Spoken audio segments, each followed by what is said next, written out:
Agricultural marketing. Agricultural marketing covers the services involved in moving an agricultural product from the farm to the consumers. Now, these services involve planning, organizing, directing, and handling of agricultural produce in a way so as to satisfy farmers, intermediaries, and consumers. Now, agricultural marketing has the following significance. It is aimed at providing remunerative prices to the farmers. It ensures supply of food of required quality as reasonable prices to the consumers. An efficient marketing system minimizes costs and maximizes benefits to all sections of the society. Now, moving on to Agricultural Produce Marketing Committees, that is APMC. APMC is a statutory market committee constituted by the state government in respect of trade in certified, notified agricultural or livestock or horticulture products under the APMC Act issued by the state government. Now, APMC law states that the first sale of agricultural produce can occur only at the mandis of agricultural produce market committees. Now, APMC Act was enacted with the following intentions: providing market-led extension services to the farmers, ensuring transparency in pricing system and transactions taking place in the market area, ensuring that farmers are not exploited by money lenders who compel farmers to sell their produce at farm gate for an extremely low price, ensuring payments for agricultural produce sold by farmers on the same day, promoting agricultural processing activities.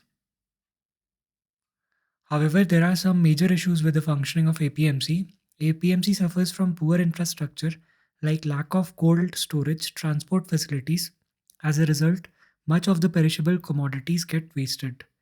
APMC mandis charge multiple entry and exit fees, as well as licensing fees. Now, markets are over-regulated, leading to a lot of corruption and exploitation of farmers.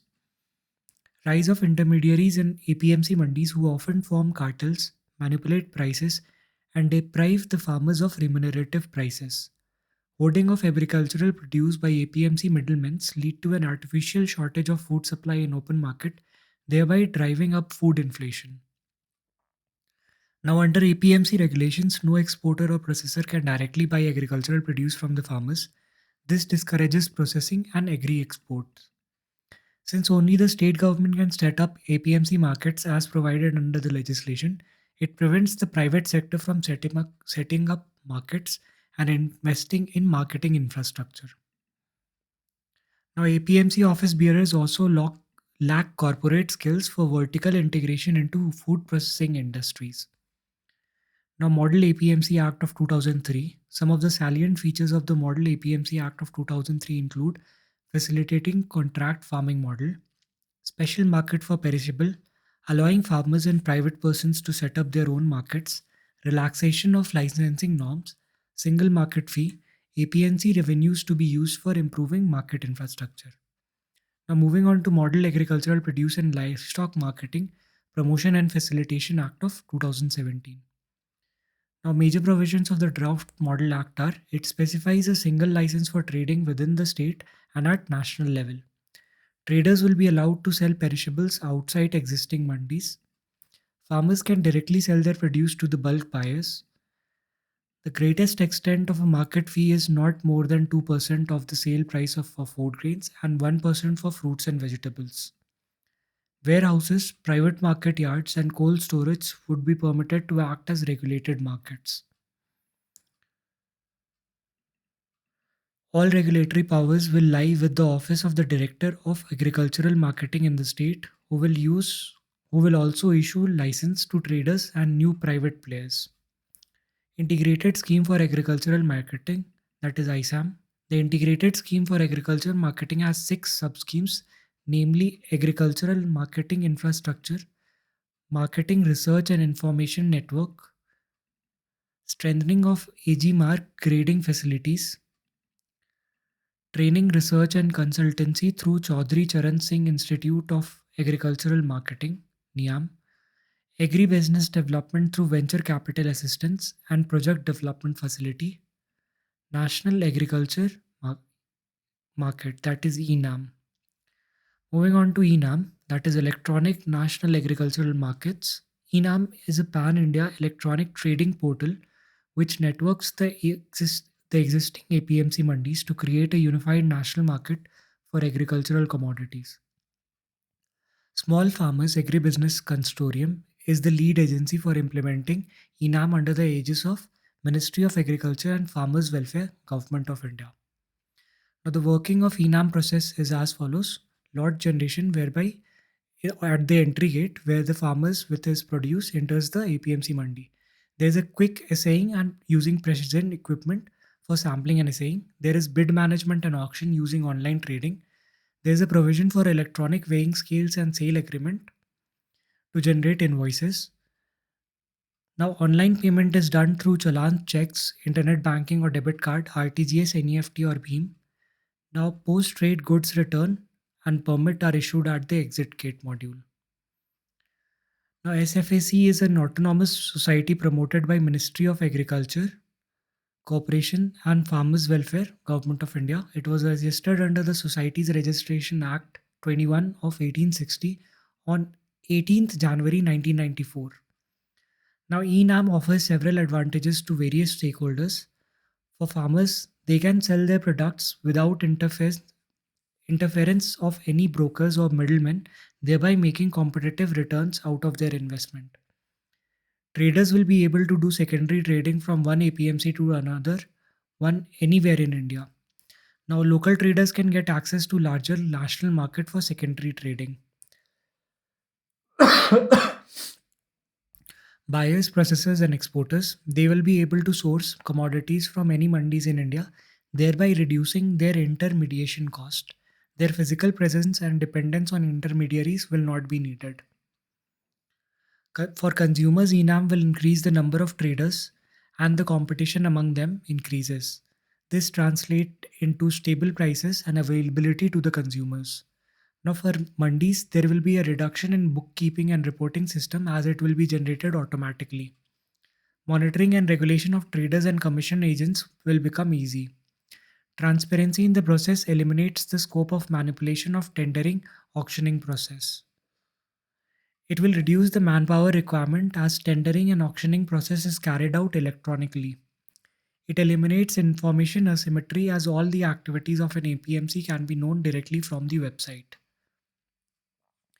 Now, ENAM aims to improve marketing aspects of agricultural sector with one license for the entire state and single point levy. An entire state become a market and the market fragmentation within the same state gets abolished. It will improve the supply chain of commodities and reduce wastage. Now, problems facing agricultural marketing in India and its solution. Some of the problems being faced by agriculture marketing sector in India in general includes warehousing facilities for storage of agriculture products is inadequate. Poor transportation facilities like unusable roads, lack of connectivity makes it difficult to take agricultural products to market. In absence of proper agricultural market, most farmers are forced to sell their output to local money lenders at much cheaper price. In the absence of market intelligence, farmers are unable to access the correct price of their produce based on demand supply equations. Now, APMC mandis face their own set of challenges like poor storage facility, intermediaries charge their own commissions from farmers, and corruption. There is a complete lack of awareness amongst the farmer communities regarding the commodity trading. To solve the above stated problem, government is implementing steps like ENAM and contract farming. Government of India also drafted a model law, Agricultural Produce and Livestock Marketing, Promotion and Facilitation Act of 2017. Apart from these, Niti Aayog also recommended certain reforms like take fruits and vegetables out of APMC Act, set up markets in private sectors, that is private mandis, and direct marketing to reduce the dependence of farmers on intermediaries. Adopting e-trading, single trading license, and a single point of levy of market fee. Government also needs to focus on strengthening the storage and transport infrastructure to reduce the cost associated with agricultural marketing. Information asymmetry needs to be addressed by promoting agricultural marketing research and disseminating market intelligence to the farmers so that they could appropriately price their products based on market demands. Now, future contracts and commodity trading. Future contracts is simply an agreement to purchase or sell specified quantity of a particular agricultural commodity at predetermined prices on a future date. Benefits of this type of an arrangement are: commodity trading helps stabilize the prices of agricultural products by acting as a link between future and spot prices. Future and spot prices have a direct relationship, and hedging can mitigate the risk associated with unprecedented price fluctuations. While seasonal variations of prices are minimized, farmers and producers benefit because of the stable prices. Commodity trading in agro products help develop efficient hedging and speculation strategies. For instance, if there is a marked change in future prices because of existing spot prices, an efficient hedging strategy can be made. On the other hand, if change in future price impact existing spot prices, an efficient speculation strategy can be formulated. Thus, on the basis of current market trends, it allows for finding future prices. Trading in agricultural commodities can help arrive at an accurate market oriented price of agricultural products. This is of key importance as at many times MSP is fixed by the government and the wholesale prices fixed by the farmers are not in sync with the existing market patterns. Some of the platforms for agricultural commodity trading are AgriDex, launched by National Commodities and Derivative Index, that is NCDEX, and BEAM, which is BSE E-Agricultural Market Limited, launched by Bombay Stock Exchange. Now, moving on to Grameen Agricultural Markets, that is GRAMs. GRAMs has a village level market in India. There are 22,000 such rural agricultural markets, which helps farmers in selling produce locally. Farmers can directly sell from GRAMs instead of transporting their produce to the APMC mandis. These local markets, GRMs, will be linked with the electronic farmers marketplace, that is ENAM, to sell their produce nationally. Now, moving on to the farm laws of 2020, farm laws were introduced due to the following reasons. Agriculture in India has become a non remunerative profession. APMC suffers from multitude of problems like cartelizations, high commission charges, and limited choices to the farmers for sale of their produce. Now, the Farmers Produce Trade and Commerce Promotion and Facilitation Act of 2020. Key features of the Act includes: Act allows intrastate and interstate trade of farmers' produce outside the physical premises of market yard run by committees formed under the State APMC Act. Other markets notified under the State APMC Act. So this allows for sale of the produce outside of these APMCs and other markets. It permits electronic trading of scheduled farmers' produce in the specified trade area. The Act prohibits state governments from levying any market fee, cess, or levy on farmers, traders, and electronic trading platform for trade of farmers' produce conducted in an outside trade area. The Act will promote an integrated market and reduce the role of intermediaries. However, there are certain potential issues with the Act. State government will lose mandi tax, which is a major source of revenue for states like Punjab and Haryana. The Act creates an artificial distinction between market areas, which is regulated by the mandi system, and the trade areas, which is now under central government. This risks this risks the problem of dual regulatory markets. Further, the unregulated trade areas will have no oversight, and the government will have no information and intelligence about who the players are, who is transacting with who, and for what quantities and at what prices. Electronic trading like eNAM is riding on top of physical mandi structure in the country and not as a parallel system. If the mandis are destroyed without much trading, it could potentially lead to the collapse of APMC system and initiatives like eNAM. Now, moving on to the Farmers Empowerment and Protection Agreement on Price Assurance and Farm Services Act 2020. Now, key features of the Act include: the Act provides for farming agreement between a farmer and a buyer prior to the production of or rearing of any farm produce. It will promote contract farming, reduce the risk of market unpredictability for farmers, and attract private investment in agriculture. The price of farming produce should be mentioned in the agreement. Getting an assured and remunerative price, as mentioned in the agreement, will enable farmers to buy improved inputs like seeds, fertilizers, pesticides, and better technology. The Act provides for an effective dispute resolution mechanism for the settlement of disputes. The Act will also reduce the cost of marketing for the farmers, as after signing the contracts, Farmers will not have to seek out traders. The purchasing consumer will pick up the produce directly from the farm. Now, moving on to contract farming. Contract farming can be defined as agricultural production carried out according to an agreement between a buyer and a farmer, which establishes conditions for the production and marketing of a farm product or products. Typically, the farmer agrees to provide agreed quantities of a specified agricultural product. Now, contract of farming offers several advantages like make small scale farming competitive. Small farmers can access technology, credit, market channels, and information while lowering transaction costs. Assured markets for their produce at their doorsteps, reducing marketing and transacting cost. It reduces the risk of production, price, and marketing costs. Contract farming can open up new markets which would otherwise be unavailable to small farmers. It also ensures high production of better quality financial support in cash or in kind and technical guidance to the farmers. In case of agri processing level, it ensures a consistent supply of agricultural produce with quality at the right time and lesser cost. However, the challenges associated with contract farming arrangements are often criticized for being biased in favor of firms or large farmers while exploiting poor bargaining powers of small farmers. Now, problems faced by growers like undue quality cut on produce by firms, delayed deliveries at the factory, delayed payment, low price, pest attacks on contract crop, which raise the cost of production. Now, contract agreements are often verbal or informal, and even written contract often do not provide legal protection in India that may be observed in other countries. Lack of enforceability of contractual provisions can result into a breach of contract by either party. Single buyer and multiple sellers lead to monopoly.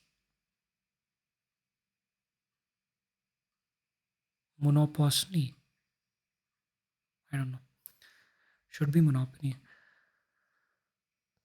Gender discrimination is prominent in contract farming, with women having less access to contract farming than men.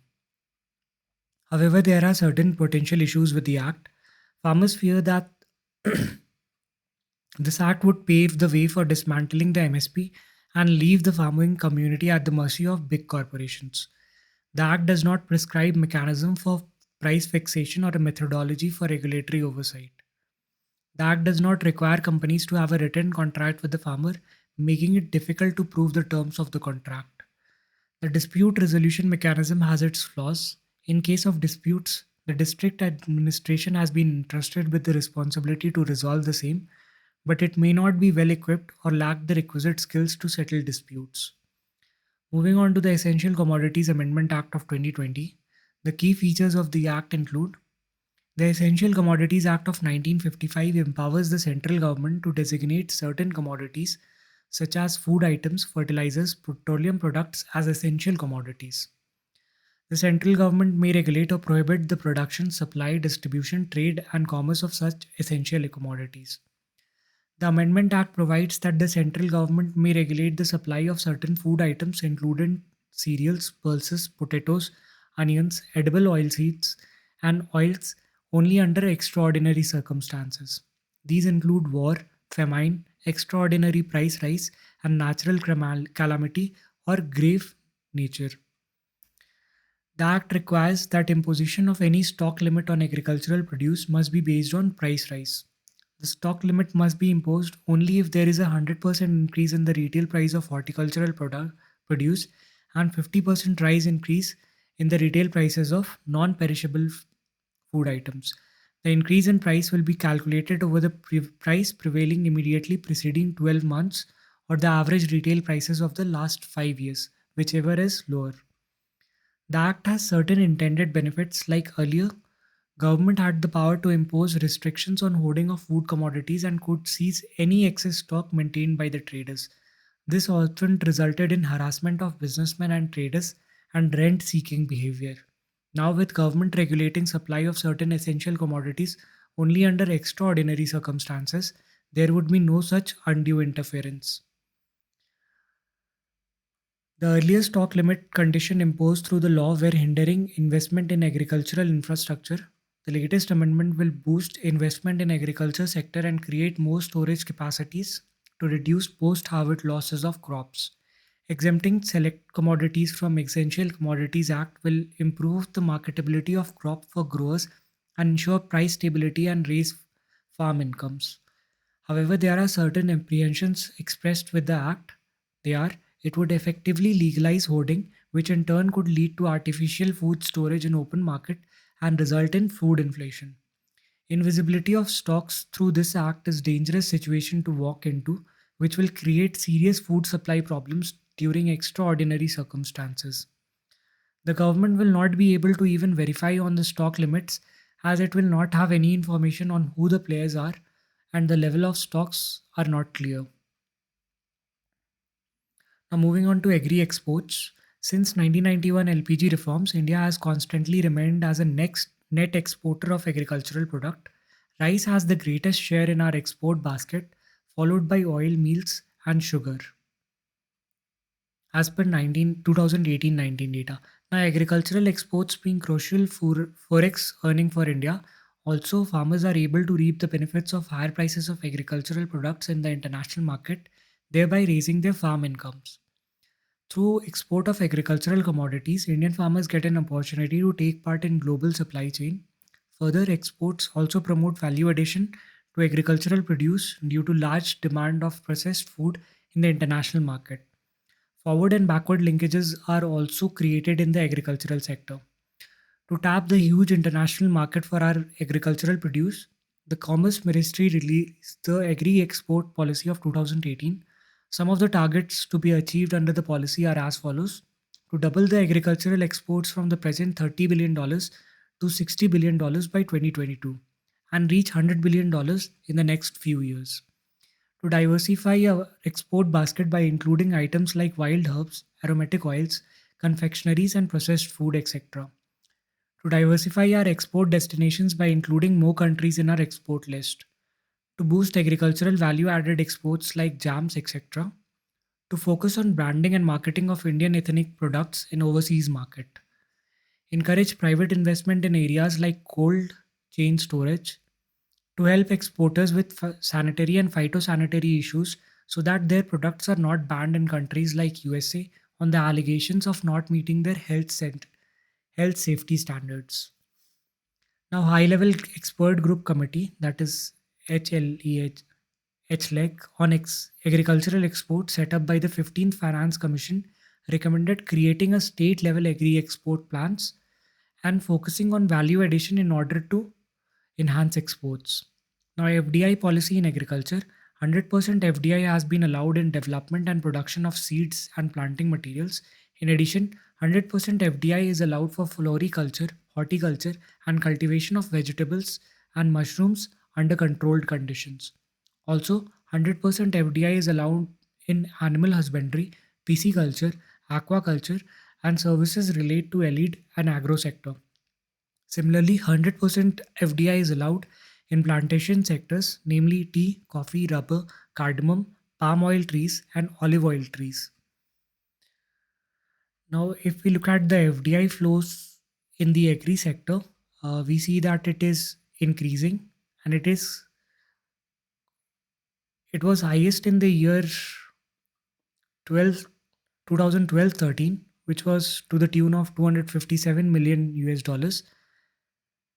And then we have a spike in 2017-18 at a tune of 127.4 million US dollars. And then the data for 1920 till April is available. So we can conclude that it is hovering below 1000 for most of the years. However, it fluctuates. Moving on to That'll be it.